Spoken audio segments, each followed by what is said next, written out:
እንደቆማችሁ ፊልጵስዩስ ምዕራፍ 3 ላይ አውጡ መጽሐፍ ቅዱሳችሁን እንደቆማችሁ። እግዚአብሔር ይመስገን። ፊልጵስዩስ ምዕራፍ 3 ላይ አወጣችሁ። እግዚአብሔር ይባርካችሁ። ከቁጥር 7 ጀምሮ ባለፈው ሳምንት ተካፍለናል። አሁን ደግሞ ቀጣዩን ነው ከሱ ጋር ተመሳሳይ የሆነ እግዚአብሔርን ኢየሱስ ክርስቶስን ስለማወቅ ነው የምንካፈለው። ስናውቀው እኮ አንጨቀጨቅም ወንዶች። ብዙ ድካም የለም ካወቅነው እኮ እግዚአብሔር ይረዳናል። ዛሬ ደግሞ እናያለን። እስቲ ፊልጵስዩስ ምዕራፍ 3 ከቁጥር 7 ጀምሮ በኢየሱስ ክርስቶስ ስም አነባለሁ። ነገር ግን ለኔ ረብ የነበረውን ሁሉ ስለ ክርስቶስ እንደ ጉዳት ቆጥሬዋለሁ። አዎን በእውነት ከሁሉ ይልቅ ስለሚበልጥ ስለ ክርስቶስ ኢየሱስ ስለ ጌታዬ ዕውቀት ነገር ሁሉ ጉዳት እንዲሆን እቆጥራለሁ።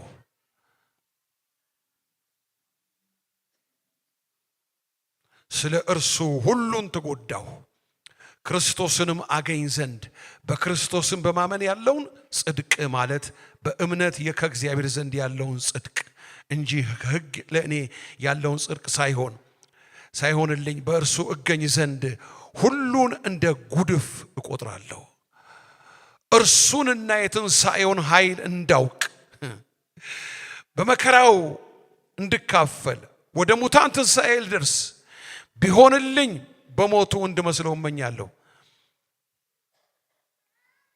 ጤነኛ ሰው ነው ይሄንን ነገር የሚናገረው። ቢሆንልኝ ሞቱን እመኛለሁ ለሆነ ወደ ትንሣኤውን ኃይል እንዳውቅ እያለ የሚለው አስደናቂ ሰው ወገኖቼ ሆይ፣ የገባው ሰው ያወቀ ሰው። አሜን። እግዚአብሔር አምላካችን የዚህን ቃል ደጅ ዛሬ ደግሞ ከፍቶ እንዲያሳየን መቼስ ወገኖቼ ሆይ እጅግ በጣም የምናፍቀውና የምጓጓው ነገር ነው። ለኔ የሚጠቅሙ ነገሮችን፣ ለኔ ክቡር የተባሉ ነገሮችን፣ ለኔ ሰው ሁሉ የሚጓጓቸውን ነገሮች፣ ሰው ሁሉ ያከበራቸውን ነገሮች እኔ ስለ ጌታዬ ስለ ኢየሱስ ክርስቶስ ዕውቀት ነገር እንደምናምን ሆኖብኝ እንደምናምን የምቆጥራቸው ምንድነው? እሱ ማለት የሚፈልገው እዚህ ጋር ከሁሉ ይልቅ ስለሚበልጥ አስተውሉ፣ አስተውሉ፣ አስተውሉ። ከሁሉ ስለሚበልጥ ነው የሚለው። የጌታዬ ዕውቀት ነገር ከሁሉ ስለሚበልጥ ማለት ምን ማለት ነው ወገኖቼ? ምን ማለት ነው? ይኸውላችሁ በዚህ ምድር ላይ ስንኖር ኢየሱስ ክርስቶስን ከማወቅ የሚበልጥ ምንም ነገር የለም። ይሄው መጽሐፍ ቅዱስ ነው የሚለው፣ እኔ አይደለሁም ብለው ወገኖቼ ሆይ ኢየሱስ ክርስቶስን በግል ከማወቅ የሚበልጥ ነገር ለአንድ ክርስቲያን በዚህ ምድር ላይ ምንም ነገር የለም። እንደገና እናገራለሁ። ለአንድ አማኝ ወይ ለአንድ አገልጋይ ወይ ለአንድ እግዚአብሔር ሰው ወይ ለአንድ ምእመን በዚህ ምድር ላይ እስካለ ድረስ ኢየሱስ ክርስቶስን በግል ከማወቅ በላይ የከበረ ነገር የለም። ለእርሱ መታዘዝን የሚያክል ደግሞ የከበረ ነገር የለም። ወገኖቹ ይሄን ምስጢር ሲናገር ምን ይላል ሐዋርያው ጳውሎስ? እንደዚህ ይላል፣ ከሁሉ ይልቅ ስለሚበልጥ። ከሁሉ ይልቅ ይበልጣል እኮ ነው የሚለው። አሁን በደንብ አድርገን መረዳት ያለብን ነገር ከሁሉ የሚበልጠውን ነገር እኛ ከሁሉ ፊት አድርገነዋል ወይ? ከነገሮቻችን ፊት አድርገነዋል ወይ? አያችሁ፣ ዘላለማችን 1፣ ክብራችን 2፣ ፍጻሜያችን 3። ይሄ ሁሉ ኢየሱስ ክርስቶስን ከማወቅ ጋራ በእጅጉ የተቆራኘ ነገር ነው። ስለዚህ ነው እኮ እንደዚህ ይላል እኮ ከሁሉ ይልቅ ስለሚበልጥ ስለ ክርስቶስ ኢየሱስ ስለ ጌታዬ ዕውቀት ከሁሉ ስለሚበልጥ እና ያለን ቀስ እያልን የሚያልቅ ነገር አይደለም ወገኖቼ ሆይ። እንደው ተካፍለ ነው እንደው አይተ ነው የሚያልቅ በጣም ጥልቅ ነው። በጣም ብዙ ነገር ነው በውስጡ ያለው። እሱን ማወቅ ወገኖቼ ሆይ እሱን አውቅ ዘንድ ክብር የሆነውን ነገር ሁሉ ትቼዋለሁ። ሀብት የሆነውን ትቼዋለሁ። ፈሪሳዊ ነው። ፈሪሳዊ ነኝ ይላል። ሲናገር ራሱ ይናገራል። ፈሪሳዊ ማለት በእግዚአብሔር ቃል ዕውቀት በቃ በዘመኑ እንዳለው በስነ መለኮት PhD እንዳለው እንደሚባል ያክል የዘመኑ ዕውቀት ያለው ነው ሐዋርያው ጳውሎስ በዛን ዘመን ላይ። ግን ያንን ሁሉ ምን አደረገዋለሁ አለ። ያንን ሁሉ ዞር እንዲል ይፈልጋለሁ። ምክንያቱም አንድ ነገር ነው ፈልገው፣ ጌታዬን ማወቅ ፈልጋለሁ። ቆይ እንደዚህ የሚለው ሰውዬ እኮ እንዴ በብርሃን እኮ ተገልጦ ኢየሱስ ክርስቶስ ያነጋገረው ሰው ነው። ቢያስፈልግ ነው በመገለጥ ጥልቀት ዕውቀት በመንፈሳዊ ስጦታ ፈውስ ነው፣ ድንቅ ነው፣ ትንቢት ነው፣ ተአምራት ነው። እጅግ በጣም የተሞላ ሰው ነው። ሁሉን ነገር ግን ምን አደረገዋል? ስለ ጌታ ዕውቀት ነገር እነኝን ሁሉ ምን አደረጋቸዋለሁ ይላል እየረሳው። ሌላ ወደፊት ምዘረጋው አንድ ጉዳይ አለኝ፣ እሱን ማወቅ ስለምፈልግ አውቀው ዘንድ ይላል። ምክንያቱ ምንድነው ካላችሁ እቺን ነገር ነው ጣል ባረግ ጌታዬ ቢረዳኝ። ወገኖቼ ሆይ ኢየሱስ ክርስቶስን ማወቅ፣ እግዚአብሔርን ማወቅ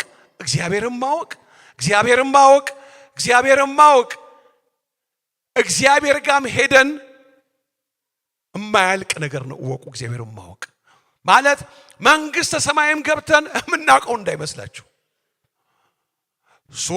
ሱራፌልና ኪሩቤሎች በስድስት ክንፍ የሚንቀሳቀሱ ሁለቱ ክንፍ አካላቸውን ይሸፍኑበታል። በሁለቱ ክንፍ ፊታቸውን ይሸፍናሉ።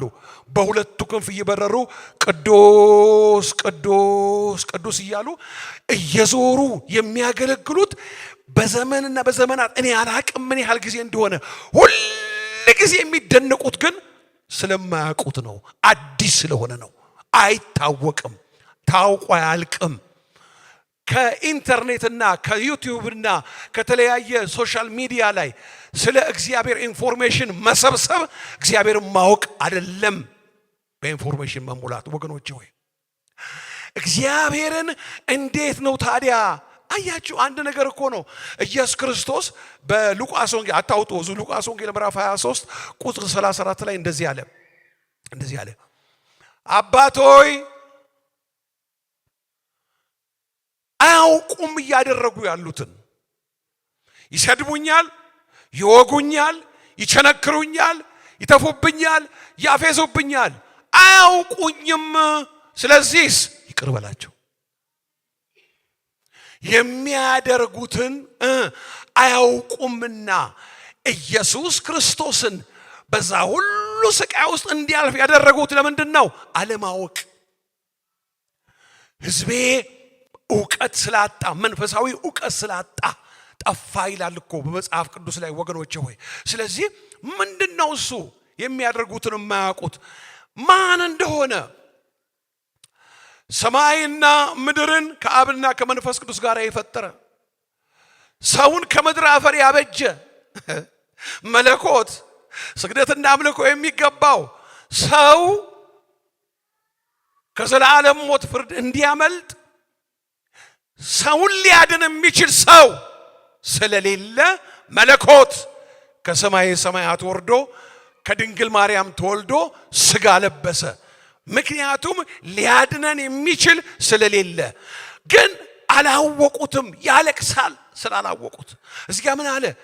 ይኸው ቤተ መቅደስን አፍርስ በ3 ቀን የምትሰራ በላ ከመስቀል ውረድ፣ እኛ ምንመንብህ። እርሱ በእግዚአብሔር የተመረጠው ክርስቶስ ከሆነ አሁን ከመስቀል ይውረድ፣ እኛ ምንመንበት። ሌሎችን አዳነ። ሌሎችን አድኑ የለም ሲያድን ነበር አይደለም? አዎ። ታዲያ ራሱን ያድና። ይሄ ሁሉ ውርጅብኝ የመጣበት የሚያደርጉትን፣ የሚናገሩትን፣ የሚሳደቡትን፣ የሚነቅፉትን አያውቁምና ይቅር በላቸው አለ። ወገኖቼ ሆይ እያለቀሰ በምድር ላይ እየማለደ ሕይወትን የሆነውን ጌታ ምን አለ ሐዋርያው ጳውሎስ? ጲላጦስ እኮ ሊፈታው ቆርጦ ነበረ። እናንተ ግን አላቸው ጴጥሮስ፣ እናንተ ግን ቅዱሱንና ጻድቁን ክዳችሁ ነፍሰ ገዳዩን ሰው እንዲፈታላችሁ ለመናችሁ፣ የሕይወትንም ራስ ገደላችሁት። እግዚአብሔር ግን ከሙታን አስነሳው። ለምን ገደሉት? አላወቁትም። ለምንድን ለምንድነው ስትጸልይ የሚያፌዙብሽ ዛሬ? ለምንድነው ጎረቤቶች የሚሰድቡህ? ለምንድነው መስሪያ ቤት ላይ እቺ ጴንጤ ይሄ ጴንጤ እያሉ የሚያፌዙት፣ የሚሳደቡት፣ የሚራገሙት? የምታመልከውን አምላክ ስላላወቁ ስለማያውቁ ነው። እንዳትፈርድባቸው፣ እንዳትተቻቸው፣ መልሰሽ እንዳትራገሚ።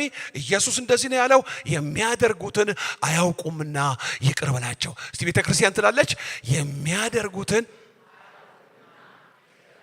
ይሄ እንዲከተለን በህይወታችን እግዚአብሔር ይርዳን፣ እግዚአብሔር ይርዳን። አዎ ምንድነው እሱ የገደሉት ማንን ነው ካላችሁ፣ መጣ እኮ በቃ ስምዖን የሚባለው እኮ ሰው ልክ ኢየሱስ ክርስቶስን ማርያምና ዮሴፍ ይዘውት ወደ ቤተ መቅደስ ሲገቡ በመንፈስ ተረዳ፣ በመንፈስ አወቀ፣ በመንፈስ ደግሞ ተመርቶ ወጣና ከእጃቸው ላይ ተቀበለውና ታቀፈው። እንደዚህ አለ፣ አባት ሆይ አለ። በቃ አይኑ የተገለጠ ባሪያ፣ ዘመኑን የሚያውቅ ባሪያ። አባት ሆይ ባሪያህን እንደ ቃል አሁን ታሰናብተዋለህ። አይኖቼ በሰው ሁሉ ፊት ያዘጋጀውን ማዳንህን አይተዋልና ይሄ አለ የታቀፈውን ሕፃኑን የታቀፈውን ይሄ ለአሕዛብ ሁሉን የሚገልጥ ብርሃን ነው፣ ለእስራኤል ደግሞ ክብር ነው። ክብራቸውን ሰቀሉት። እኔና እናንተ አሕዛብ የምንባለው ግን ሁሉን የሚገልጠው ብርሃን ስለበራልን እሁድ ጠዋት መጣንና ተሰበሰብንና ቁጭ ብለን ኢየሱስ ጌታ ነው እንላለን። አሁንም እናከብረዋለን በደንብ አድርገን። ክብር ለኢየሱስ ክርስቶስ ይሁን። በራልን። ሁሉን የሚገልጥ ብርሃን፣ የማይገልጠው የተሰወረ የማያሳየው የተሸፈነ ነገር የለም። ለምን? ሁሉ በሱ ፊት ራቁቱን ነው ያለው። ምንድነው የሚያስፈልገው? ወደ እርሱ መጠጋት። ስንጠጋ ከራሳችን እንቆቅልሽ አልፈን የሰዎች እንቆቅልሽ መፍቻ ለእግዚአብሔር የክብር ዕቃ እንሆናለን። ምክንያቱም ምንድነው? ሁሉን የሚገልጠው ብርሃን የማይገልጠው የጨለማ ክፋት የለም። ሲገልጥልን እንድንተች፣ ሲገልጥልን እንድንፈርድ አይደለም። ሲገልጥልን ሰዎች ነፃ እንዲወጡ እንድንጸልይ ነው። እስቲ ክብር ለኢየሱስ ክርስቶስ ይሁን።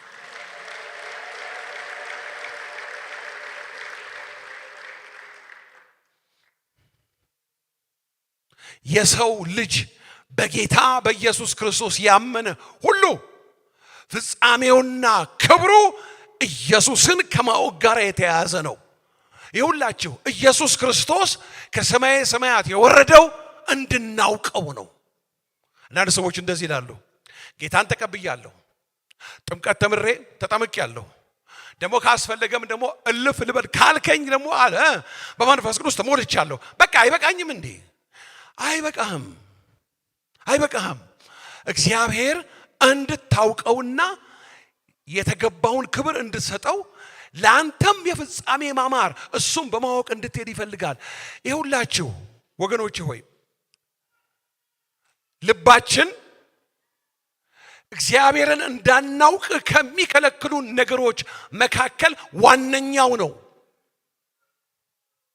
ብዙ ጊዜ መጽሐፍ ቅዱስ ላይ ልብ አባቶቻችን ይናገር ልብ ይላሉ። ምንድነው? እችን ነገር አስተውላችሁ ስሙኝ። መጽሐፍ ቅዱሳዊው ልብ እቺ ትንሿ እዚህ ያለችው ደምቅዳ ደመለስ የምትባለው አንዳንዴ ስትበላሽ የሆነ ነገር ከተውባት የሚያሰሯት እሱ አይደለችም። መጽሐፍ ቅዱሳዊው ልብ የሰው የማሰብ ችሎታ ሁለንተና የሆነውን የማሰብ ችሎታና ስሜቱና ፈቃዱ ልብ ይለዋል መጽሐፍ ቅዱስ። የሰውን የማሰብ ችሎታ ስሜቱንና ፈቃዱን ልብ ይለዋል። እነኚህ ሶስቱ በጣም ወሳኝ ነገሮች ናቸው። ስለዚህ ወገኖች ሆይ ልብን መጽሐፍ ቅዱስ ሲናገር ልባችን እኮ አልስተካከል ካለ ምን አለ? ዳዊት ሲናገር እንደዚህ ይላል በልቤስ ክፋትን አይቼ በሆን ኖሮ እግዚአብሔር ባልሰማኝ ነበረ። አንድ ቦታ ላይ የሚገርም ነገር ይናገራል። ወደ እግዚአብሔር ተራራ ማን ነው የሚወጣው? ማለት ወደ መገኘት፣ ወደ ቅድስናው፣ ወደ እግዚአብሔር ሙላት ፕሬዘንሱ ወዳለበት ማን ነው የሚወጣው ካለ በኋላ በልቡ እውነትን የሚናገር ይላል። በልቤስ ክፋትን አንድ ቦታ ላይ ምን ይላል? ዳዊት ግን በአምላኩ ልቡን ያበረታ ነበር። ልብ ጋር የተያያዘ ነገር አለ። ልብ ሲባል አስተውሉ። አሁንም እንደገና ወገኖቼ ሆይ ልብ ሲባል የማሰብ ችሎታችን በሙሉ ያለበት ስሜታችንና ፈቃዳችን ያለበት ቦታ ነው። ያ ቦታ ከልጅነት ጀምሮ አይደለም፣ ገና ከእናታችን ማህፀን ከመውጣታችን ጀምሮ አንድ የተበላሸ ነገር አለ። ሰው በኃጢአት በወደቀ ጊዜ በኤደን ገነት አስከፊ በሆነ ሁኔታ የሰው ልብ ተበላሸ። ሰው በኃጢአት የወደቀው መቼ ነው? ወገኖቼ ሆይ ይኸውላችሁ፣ ክፉ ልብ፣ ጠማማ ልብ፣ ከሃዲ ልብ፣ ተንሸራታች ልብ፣ በእኔነት የተሞላ ልብ እግዚአብሔር አልፈጠረም። ክፉ ልብ አልፈጠረም እግዚአብሔር። ከሃዲ ልብ አልፈጠረም። ወገኖቼ ሆይ ጠማማ ሁሉ በእግዚአብሔር ፊት እርኩስ ነው፣ ወዳጅነቱ ግን ከቅኖች ጋር ነው። ልቡ ንጹህ የሆነ ሰው እግዚአብሔርን ያየዋል የሚለው ነው መስላችሁ። የማንነት መገለጫ ዋናው ስለሆነ ነው። ሰው በኤደን ገነት አትብላ ከተባለው የእውቀት ዛፍ በበላና የእግዚአብሔርን ሕግ በጣሰ ጊዜ አንድ ነገር ሆነ። የሰው ልብ ላይ አስከፊ ነገር፣ አስከፊ ውጤት መጣ። ስለዚህ ምን ሆነ መሰላችሁ? የሰው ልብ በክፋት የተሞላ ሆነ። አስተውሉ። ከእናታችን ማህፀን ስንወጣ ሁለት ነገር ለኛ የተሰወረ አብሮን የሚያድግ ነገር አለ። ትዕቢትና ክፉ ልብ አብሮን የሚያድገው። ይኸውላችሁ ብዙዎቻችን የምናውቀውን ነገር ልንገራችሁ። ሰው ሲሳደብ ካያችሁ፣ ሰውየው ተሳድቧል። አንተ አሁን ለምሳሌ አንድ ሰው ሲሰድበው የሰደበው ሰው እንደሰደበው አያውቅም። ሰዳቢው ያውቃል አይደል? አንድ ተንኮል ሲሰራ አንድ ሰው ላይ የሰራውን ያውቃል። ሲሳደብ ያውቃል። አንድ ሰው ላይ ክፉ ደብዳቤ ጽፎ ሲያስገባ ያውቃል አይደለም? ማንም ሰው ግን የራሱን ልብ እንደማያውቅ ታውቃላችሁ?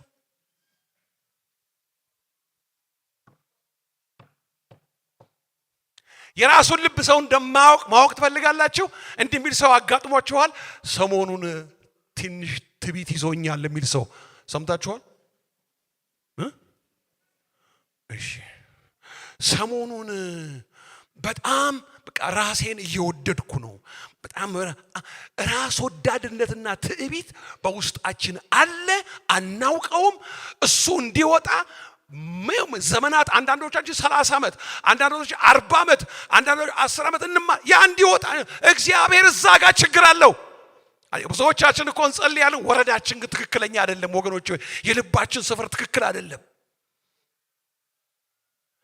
ስለዚህ ምን አለ እግዚአብሔር? እንዳታውጡ መጽሐፍ ቅዱስ ስሙኝ፣ እነግራችኋለሁ ቦታውን። የሰው ልብ ተንኮለኛ እጅግም ክፉ ነው፣ እጅግም ክፉ ነው። ማንስ ያውቀዋል? እኔ እግዚአብሔር ልብን መረምራለሁ፣ ኩላሊትን እፈትናለሁ። ኤርምያስ ምዕራፍ 17 ቁጥር 9 ላይ። እንግዲያውስ ማንስ ያውቀዋል ካለ ልብን ማንም አያውቀውም ማለት ነው። ስለዚህ ምን አለ ዳዊት? መርምረኝ። ልንገራችሁ፣ መንፈሳዊ ውጊያ ሰው የማይፈራው ራሱን የሚያስመረምር ሰው ነው። አንዳንድ ሰዎች ስጋዊ ክርስቲያን ስለሆኑ መዋጋት በኢየሱስ ማለት ይፈራሉ። ለምን መስላችሁ? ህይወታቸው፣ ህሊናቸው ይወቅሳቸዋል፣ ይኮንናቸዋል። ግን ልባችንን ስናስመረምር በእግዚአብሔር ፊት እንደዚህ ያለ ባሪያው ዳዊት፣ አቤቱ መርምረኝ፣ ፈትነኝ፣ ልቤንም እወቅ። ለምን አያውቀውማ እንዴ? የሰው ሚስት ወስዶ እኮ አስገድሎ እሱ እኮ ሶፋ ላይ ቤቱ ይጫወት ነበር እኮ። ልቡ እኮ በቃ ምንም እኮ ነብዩ መጥቶ አንተ ነህ ብለው እስከሚለው እኮ አያውቅም እኮ ሰውየው። አንዳንዶቻችን እኮ እዚህ አሁን ትልልቅ አይነት አጸያፊ ነገር አርገን መተን ቁጭ ብለን ሊሆን ይችላል። ለምን ወገኖቼ ሆይ በቃ ማናቀው ነገር ድንገት ከውስጣችን በጉልበት ወደ ማንፈልገው ነገር የሚገፋን ነገር አለ። ያ ምን ያደርገናል መስላችሁ? እግዚአብሔርን እንዳናውቅ። የሰው ልብ ሰው በኃጢአት ከወደቀ ጀምሮ በውስጡ የተሰወረ ጥልቅ የሆነ ትዕቢትና ክፋት አለ። እምንማረው እሱ እንዲወጣ ነው። ከወጣ ምን ይሆናል እናውቀዋለን። እሺ ቆይ ወንድም ፋሲል እንዴ እግዚአብሔርን እሺ ታውቀዋለህ? አንቺ እኔ ራሴን ጠይቃለሁ። ፋሲል እግዚአብሔርን ታውቀዋለህ? ጠይቂው እስቲ አንተ ጠይቀው። እግዚአብሔርን ታውቀዋለህ? ታውቂዋለሽ? ታውቀዋለህ ወንድሜ? ይኸው እግዚአብሔርን ያወቀ ሰው ሶስት ነገር ነግራቸዋለሁ። ሶስት ነገር እግዚአብሔርን አወቀ የሚባል ሰው ሶስት ነገር፣ አራትም አለ 14ም አለ 34ም አለ። እኔ ሶስቱ ልንገራችሁ ወገኖቼ ሆይ። እግዚአብሔርን ያወቀ ሰው ከክፋት ይመለሳል።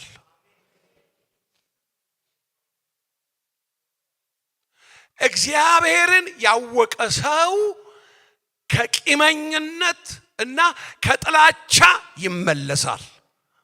እየዘመሩ ጥላቻ፣ እያገለገሉ ጥላቻ። እግዚአብሔርን አለማወቃችን ነው ወገኖቼ ሆይ። ትንሽ እግዚአብሔር የሚታወቀው ቢሊየን ትሪሊየን ከሆነ እግዚአብሔርን ማወቅ አንዷን ግማሿን ያክል እግዚአብሔርን ያወቀ ሰው ክፉ ነገር በወንድሙ ላይ አያደርግም፣ በእህቱ ላይ አይመቀኝም። ምቀኝነትና ስም ማጥፋት የለበትም። ለምንድነው እሱ ሐዋርያው ጳውሎስ የቆሮንቶስ ቤተክርስቲያን ሲያቸው ስም ማጥፋት፣ ጥላቻ፣ ቅናት፣ ዝሙት፣ እርኩሰት ሞልቶታል? ለምን? ልባቸው በውስጣቸው በራስ ወዳድነትና በክፋት ተሞልቷል። የእግዚአብሔርን ቃል የምንማረው ወገኖቼ ሆይ እግዚአብሔርን አውቀን ተመልከቱት። ሐዋርያው የሚለውን አንተን አውቅ ዘንድ። ለዚህ እኮ ነው ነፍሴ በእኔ ዘንድ እንደምትከበር። እኔ አንድ ነገር ይናገራል። ይሄ ሰውዬ ምን አይነት ሰው ነው እንዴ? እኔ ሐዋርያ ተብዬ ልጠራ አይገባኝም። ምን ነው ወንድም ጳውሎስ ለምን አይገባህም? እኔ እኮ እንደ ጭንጋፍ ነኝ። ሶስተኛ ሰማይ ሄዶ የመጣው ሰው ጭንጋፍ ነኝ ይላል እኮ አንደኛ ቆሮንቶስ ምዕራፍ 12 ቁጥር 8 ላይ እኔ ጭንጋፍ ለመሆነው ተገለጠ ይላል። አለማወቃችን እኮ ነው። ኢየሱስን የሰቀሉትም አያውቁትም፣ እኛም እየዘመርን አናውቀውም። መቼ ይሆን የሚበራልን? ልባችን ውስጥ ያለው ራስ ወዳድነትና ክፋት እሱም በማወቅ ወገኖቼ ሆይ ከጥላቻ ስንመለስ። እቺ ከሊት እኮ ታይ ትያታለሽ እንጂ አብረሽ ነገር እንደ እህል አታላምጪም። እህል ነው የሚላመጠው፣ የሰው ስም አይላመጥም። ስለ እግዚአብሔር ሰውን ስሙን ካነሳችሁ በመልካም አንሱ፣ የማንንም ሰው ስም በክፉ አታንሱ። እግዚአብሔርን ማወቅ አንዱ የሰውን ስም በከንቱ በድፍረት አለማንሳት ነው። እግዚአብሔር አምላካችን ይርዳን። አሜን። ይኸው እኔነት ካለ እንዴት አድርገን እግዚአብሔርን እናውቃለን? እንዴት አድርገን? አሁን እንደተወለዱ ህፃናት የቃሉን ወተት ምን በሉ ነው የሚለው? ተመኙ። ወገኖች ሆይ እንዴት አድርጎ ክፉ ሰው እንዴት አድርጎ ይጠጣዋል? በሙሉ ይጠጣዋል። በክፋት እኮ ነው የተሞላው። በእኔነት ነው የተሞላው። በራስ ወዳድነት የተሞላው የሰው ልብ እግዚአብሔርን እንዳናውቅ አንዱ ትልቁ ግድግዳ፣ ትልቁ ማነቁ የሰው ልብ ከሁሉ ይልቅ እጅግ ካለው እኔ ነኝ የማውቀው ካለ እግዚአብሔር ሁለት ነገር ኩላሊትን ልብና ኩላሊት የሚለው መጽሐፍ ቅዱስ ላይ ወገኖቹ አስተውሉ። ልብ ኩላሊት የሚለው የሰውን ስሜት ነው። ልብ የውስጡን ማንነታችንን ነው የሚናገረው። እግዚአብሔር አምላካችንን ያወቁ ሰዎች እስቲ ምን አይነት ሰዎች ይሆኑ ወገኖቼ ሆይ? ይኸው አወቅኩት ከምትለው ነገር እና ከተሞላው ነገር ካልወጣው በስተቀር እሱን ወደ ማወቅ ሰፈር አልመጣም። ለምን? ራሴን በራሴ አውቅ ያለው በሚል ማንነት ባውቀውማ ኖሮ በፍሬ ይገለጣል። በምን? በፍቅር የትእዛዝ ፍጻሜ ግን ወገኖቼ ከንጹህ ልብ እና ህሊና የሚወጣ ፍቅር የሞላበት እምነት ነው ይላል ሲናገር። ወገኖቼ ሆይ ለምንድን ነው እሱ ልበ ንጹሖች ብፁዓን ናቸው እግዚአብሔርን ያዩታል? ለካ እግዚአብሔርን ለማየት የረጅም ጊዜ ጸሎት አይደለም። አንዳንድ ጊዜ እኮ ህይወታችን ሳይስተካከል ስለምንጸልይ ኢየሱስ ክርስቶስ መጣና ገበታውን ገለበጠውና ቤቴ የጸሎት ቤት ይባላል፣ እናንተ ግን የወንበዴዎች ዋሻ አደረጋችሁት የሚለው እኮ የሚጸለይበትን ቦታ ነው። ጸሎት እኮ ግጥም አድርጎ ከጠዋት እስከ ማታ የሚካሄድበትን ቦታ ምን አለ ኢየሱስ? የወንበዴዎቹ ዋሻ። ምን ማለት ነው? እኔ የምፈልገውን ጸሎት አይደለም። ጾም ጸሎት ሲባል የራስሽን ነገር ቋጥረሽ ነው የምትገቢው እንጂ ለጸሎቱ ጥሪ የተደረገው ርዕስ አይደለም። እግዚአብሔርን ስታውቅ የእግዚአብሔር ባሪያዎች እንጸልይበት ያሉትን ርዕስ ታከብራለህ። ምን ለምደናል? ከሰው ተደብቀን ከሰው ዞር ብለን ያውቀን አናውቅም። በልተን አልበላሁም ሳንበላ በልቻለሁ እያለን የለንም። እየዋሸን ከልጅነት ነው ያደግነው። በጤና ቢስ በሆነ ባህሪ አድገናል። እግዚአብሔር ጋር ስንመጣም ያንን ይዘን የምንመጣው ብልጠታችንን ይዘን ብልጥ ባካችሁ። በእግዚአብሔር ላይ ስማርት መሆን አይቻልም። አሁን መጽሐፍ ቅዱሳችን አንድ ቦታ እናውቃለን። ዘዳግም እንዴት ደስ የሚል ነገር ነው ወገኖቼ ሆይ። ዘዳግም ምዕራፍ 32 ቁጥር 48 ጀምሮ አነባለሁ በኢየሱስ ክርስቶስ ስም። እንደዚህ ይላል። በዚያም ቀን እግዚአብሔር ሙሴን እንዲህ ብሎ ተናገረው። ወደዚህ በኢያሪኮ አንጻር በሞዓብ ምድር በሞዓብ ተራራ ውስጥ ወዳለው ወደ ናባው ተራራ። አይገርምም? በተራራ ውስጥ ወዳለው ተራራ በአባሪም ተራራ ውስጥ ወዳለው ወደ ናባው ተራራ አቤት አቤት ውጣ። ለእስራኤል ልጆች ርስት አድርጌ የምሰጣቸውን የከነዓንን ምድር እይ። ወንድምህም አሮን በሆር ተራራ እንደሞተ ወደ ወገኖቹም እንደተከማቸ በወጣህበት ተራራ ሙት፣ ወደ ወገኖችህም ተከማች። እስቲ ቀና ብሎ ማን ነው ከዚህ መካከል ወደ እንጦጦ ተራራ ሂድና እንድትሞት እፈልጋለሁ ቢል? ወገኖቼ ጾም ጸሎት አይደለም ይያዙ። ጌታዬ ምን አድርጊያል? ይሄ ሰው 40 ዓመት ምድረ በዳ ላይ የእግዚአብሔርን ሕዝብ ከመምራቱ በፊት እግዚአብሔር የበረሃውን ትምህርት ቤት ላይ ያሰለጥነው የነበረ ሰው ነው። 40 ዓመት የሚስቱ አባት እረኛ ሆኖ የኖረ ሰው ነው። ዝቅ ብሎ ከዛ ከክብር ከፈርዖን የልጅ ልጅነት ከዛ ከነበረበት ያንን የቤተ መንግስት ነው ወርዶ ታች እግዚአብሔርን ለማገልገል 40 ዓመት የቆየ ሰው ነው። ነገር ግን ወገኖቼ ሆይ አንድ ነገር ሆነ። እንደዚህ ሆነ። 40 ዓመት በኋላ እንደገና በቁጥቋጦ ላይ እሳት ይነዳል። ይሄ ምን ተአምር ነው? ቁጥቋጦው አይቃጠልም፣ እሳቱ ግን እየነደደ ነው። ይሄን ነገር ማየት አለብኝ ብሎ ጠጋ ሲል ሙሴ የቆምክበት ምድር የተቀደሰ ነውና ጫማህን ከእግርህ አውልቅ አለው። አወለቀ። እኔ የአባቶችህ የአብርሃም የይስሐቅ የያዕቆብ አምላክ ነኝ። የሕዝቤን ጩኸት ሰማሁ፣ ነፃ አወጣቸው ዘንድ ከባርነት ወረድኩ። እልክሃለሁ እኔን። አንተ ነው አልችልም፣ ትችላለህ። እኔ ካንተ ጋር ስለምኑም ብሎ ታሪኩን ብዙ አልናገርም። ወገኖቼ ሆይ ሙሴ ወደ ፈርዖን ቤተ መንግስት ገብቶ አወጣቸውና 40 ዓመት ሙሉ አብሯቸው ይጓዛል። 40 ዓመት በምድረ በዳ ሲሰለጥን 40 ዓመት ሲመራ 80 ዓመት የፍጻሜው ሰዓት ላይ ግን እዛ ጋር ሄደህ ትሞታለህ ተባለ።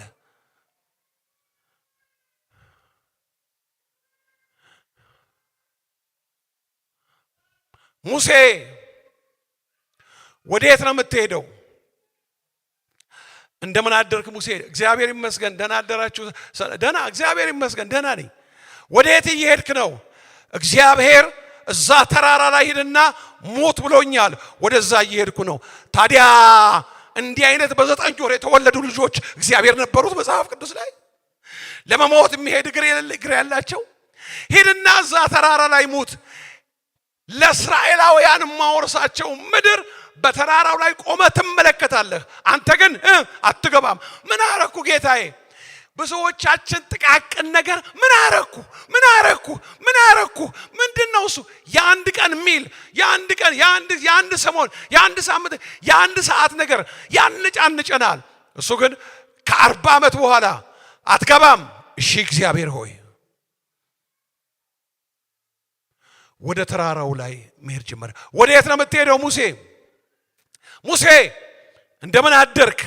እንደምን አደራችሁ? ደህና አደራችሁ? እግዚአብሔር ይመስገን። ወደ የት እየሄድክ ነው? የሰራዊት ጌታ እግዚአብሔር በዘመናት ሁሉ ያገለገልኩት አባቴ እዛ ተራራ ላይ ሄደህ ሞት ብሎኛል። ለመሞት እየሄድኩኝ ነው።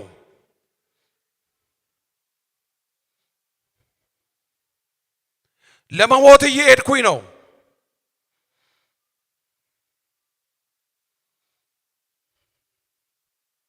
ገልበጥ አድርጉት።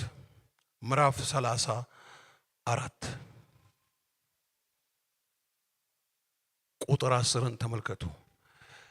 እግዚአብሔርን ፊት ለፊት እንዳወቀው እንደ ሙሴ ያለ ነቢይ ከዚያ ወዲህ በእስራኤል ዘንድ አልተነሳም። እግዚአብሔር ምን ያለው ተናገሩ። ፊት ለፊት ያወቀው። እግዚአብሔርን ስናውቅ አንጨቃጨቅም፣ አናጉረመርምም። ከእግዚአብሔር ጋር አላስፈላጊ ቃላት አንነጋገርም። እንዲህ ነው የምንለው። እግዚአብሔር የተናገረንን ነገር ለማድረግ ወደ ኋላ አንልም። ይኸው ሂድና ሙት። የት? ተራራው ላይ። እሺ ለምን? በመጽሐፍ ቅዱስ ላይ እግዚአብሔርን አወቁ የተባሉ ሰዎች አሉ። ኢያሱ ያቅም ያውቃል፣ አብርሃም ያቅም ያውቃል፣ ያዕቆብ ያቅም ያውቃል። ይሄ ግን ምንድነው የሚለው? አንድ ነገር ይናገራል። እግዚአብሔርን ፊት ለፊት ማለት አወቁ ከተባሉ ሰዎች ይልቅ እግዚአብሔርን ያወቀ ሰው አያጉረመርምም። እግዚአብሔርን ያወቀ ሰው በእግዚአብሔር ላይ ስንፍና አይናገርም። እኔ ምን አርጌ ነው በዚህ በሽታ እምደቀው? እስከ መቼ ድረስ ነው? ወይ ግደለኝ እያለ ስንፍና አይናገርም። የኔ ኑሮዬን ተመልከተው እንጂ እንደ 3 ጊዜ መብላት እኮ አቅቶኛል አይልም። ወገኖቼ ሆይ እግዚአብሔርን ማወቅ እኮ አይደለም። ይኸውላችሁ እንዲህ አይነት ሰዎች ነበሩ። እግዚአብሔርን ፊት ለፊት ያወቁ ሰዎች። እናውቀውም ዘንድ እግዚአብሔርን እንከተል። እግዚአብሔር ስንከተለው ማወቅ አያልቅም። እግዚአብሔርን ታውቆ አይጨረስም። እንከተለዋለን፣ እናውቀዋለን። ባወቅነው ቁጥር ምን ይሆናል? ከክፋት እንመለሳለን፣ ከሐሜት እንመለሳለን። ግማሽ የፖለቲካ አቀንቃኝ፣ ግማሽ መንፈሳዊ አንሆንም። ግማሽ ወገኖቼ ሆይ አንዳንድ ክፋቶችን አድርገን ማንም እንዳላየን መተን ደግሞ ይሁላችሁ ወገኖቼ ሆይ እግዚአብሔርን ስናውቅ እግዚአብሔርን እንፈራለን። ሙሴ በተራራው ላይ ምን ታደርጋለህ? ልሞት። ጌታዬ እባክህ ጌታዬ አንድ ጉዳይ አለኝ፣ እባክህ ያችን ጉዳይን። ኖ አባቴ ምንድነው የማደርገው? ተራራው ላይ ሂድ እናስ ሙት። መልእክት ብናገር ለአንድ ሰው አሁን ለምሳሌ ወይ ቢሮ መጥቶ ምናምን ነገር ጌታ እንዲህ ይልሃል፣ ጌታ ሰሞኑን ወስደሃለሁ ይልሃል ብለው እግዚአብሔር ይገስጽ ብሎ ነው የሚወጣው።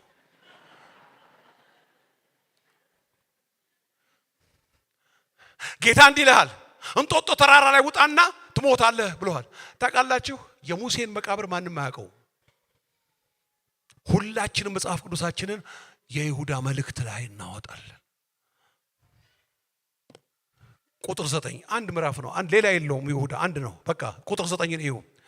የመላእክት አለቃ ሚካኤል ግን ከዲያብሎስ ጋር በተከራከረ ጊዜ ስለ ሙሴ ሥጋ ሲነጋገር ጌታ ይገስጽህ አለው እንጂ የስድብን ፍርድ ሊናገር አልደፈረም።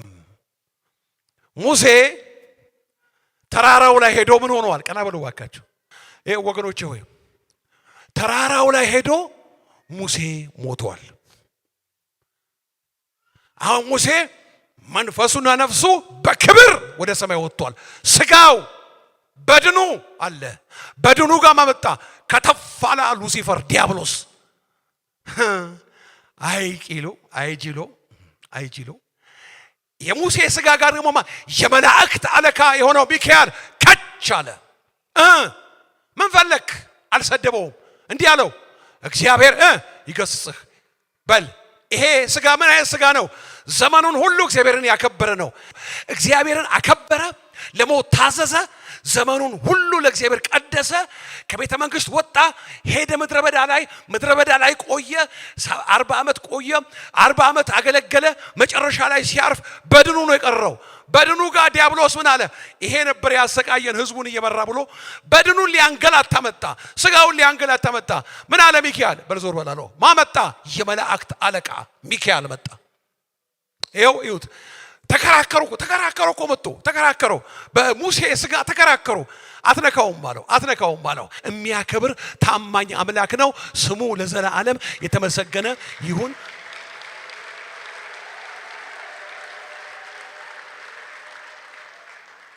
አንተ ወንድሜ የክርስቶስ መንፈስ በውስጥህ አለ። መንፈስ ቅዱስ በውስጥህ አለ። ቤተ መቅደሱ ነሽ። እንግዲያውስ እግዚአብሔር የመቅደሱን ስፍራ ያከብረዋል። ማንም የእግዚአብሔርን ቤተ መቅደስ ቢያፈርስ እግዚአብሔር እሱን ያፈርሰዋል የሚለው ለዚህ ነው መጽሐፍ ቅዱስ ላይ።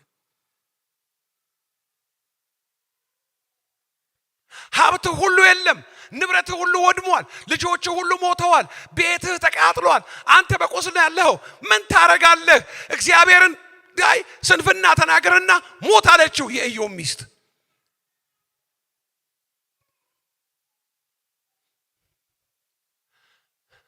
ንብረቴ የለም፣ አዎ የለም። ልጆቼ የሉም፣ ቤቱ ተቃጥሏል።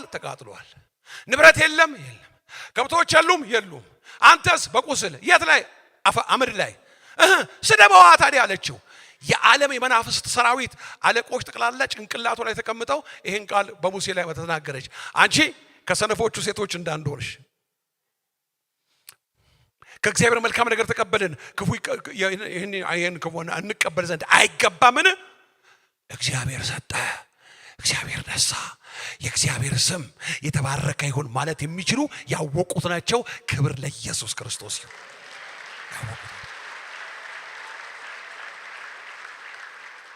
ሙሴ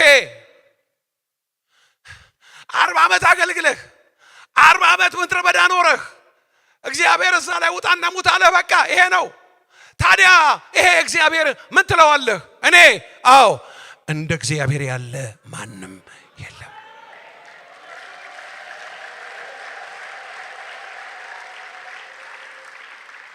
አንብቡት 32 መጨረሻ ላይ ሂድና ሙት ከተባለ በኋላ የተናገረው ቃል ነው።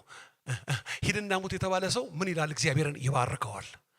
ስታውቂው ከጥላቻ ትወጫለሽ፣ ስታውቀው ከዘረኝነት ትወጣለህ፣ ስናውቀው ከክፋት እንመለሳለን፣ ስናውቀው ከስስትና ከኔነት ከትዕቢት እንመለሳለን። ያወቁት ወገኖቼ ሆይ አፍ ለአፍ አነጋግራቸው። በመካከላችሁ ነቢይ ካለ እኔ እግዚአብሔር በሕልም በራእይ ይናገራል። ከሙሴ ጋር ግን እንዲህ አይደለም። ሰው ከባልንጀራው ጋር እንደሚያወራ አፍ ለአፍ አወራዋለሁ። ለምን? አውቆታል።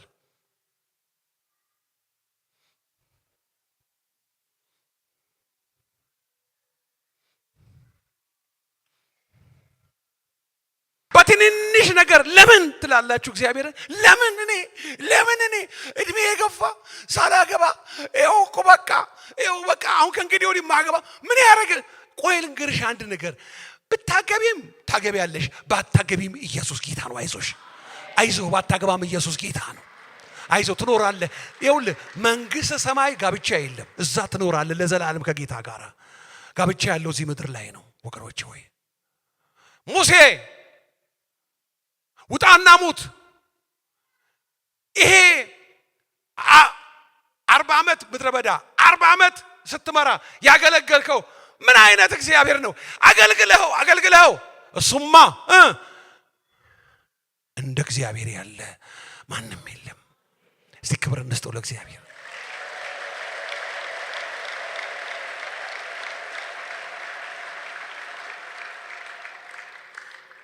ወገኖቼ ሆይ ሲያውቁት እኮ ነው፣ ሰው ሲያውቅ እኮ ነው ነገሮቹን የሚለቀው። አንዳንዶቻችን ሁሉን ነገር ወጥረን ይዘናል። ሁሉንም እትዬም ጋሽዬም ያም ይሄም እግዚአብሔር የሚወደው የማይወደውም ወንጀልም የሆነውንም ነገር ወጥረን ይዘን ወገኖቼ ሆይ ስናውቀው እግዚአብሔርን እንፈራለን።